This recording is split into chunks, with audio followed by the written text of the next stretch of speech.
মুড়ি ঘন্ট তৈরি করার জন্য লাগবে গোবিন্দভোগ চাল। এখানে আমি 500 গ্রাম গোবিন্দভোগ চাল ভালো করে ধুয়ে শুকনো করে রেখেছি। এছাড়া লাগবে 4টে পেঁয়াজ, পেঁয়াজটা কুচিয়ে নিয়েছি, টমেটো কুচি, আর তার সাথে 4টে মতো কাঁচা লঙ্কা। এছাড়া লাগবে রসুন বাটা আর বড় সাইজের মাছের মাথা একটা, এখানে কাতলা মাছের মাথা নিয়েছি। এছাড়া লাগবে চিনি, নুন, হলুদ, আদা বাটা, তেল আর জিরে গুঁড়ো। কড়াইটা একটু গরম হয়ে এলে শুকনো গোবিন্দভোগ চালটা ওর মধ্যে দিয়ে দেবো এবং কিছুক্ষণ নেড়ে নেবো যতক্ষণ না লালচে হয়। ঠিক এরকম লালচে হয়ে এলে চালটা তুলে নেব এবং কড়ার মধ্যে কিছুটা তেল দিয়ে নেব।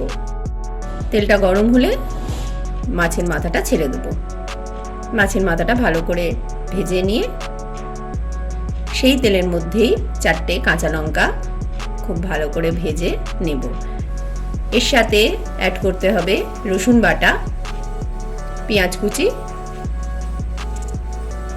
রসুন আর পেঁয়াজটা ভালো করে ভাজা ভাজা হয়ে এলে টমেটোটা এর মধ্যে দিয়ে দিতে হবে।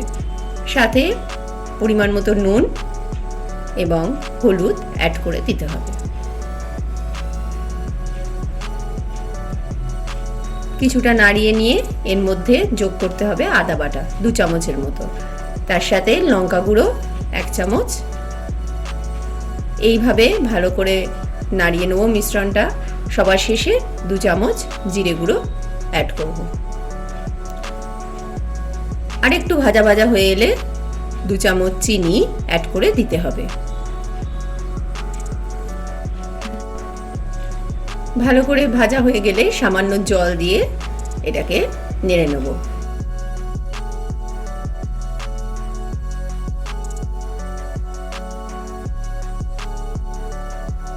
সাথে অ্যাড করব ভেজে রাখা চালটা। চালটা ভালো করে নাড়িয়ে নেব ঠিক এইভাবে।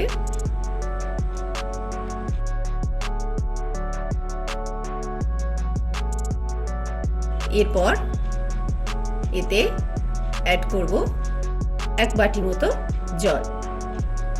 জলটা একটু বুঝে দিতে হবে।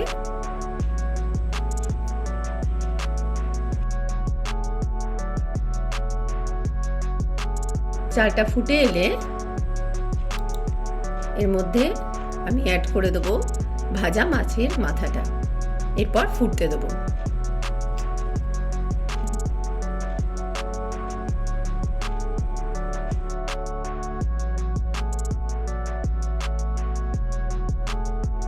A few moments later. কিছুক্ষণ পর দেখবো চালটা সিদ্ধ হয়ে গেছে। এর সাথে অ্যাড করতে হবে প্রয়োজন মতো ঘি, মোটামুটি 3 চামচ মতো অ্যাড করেছি।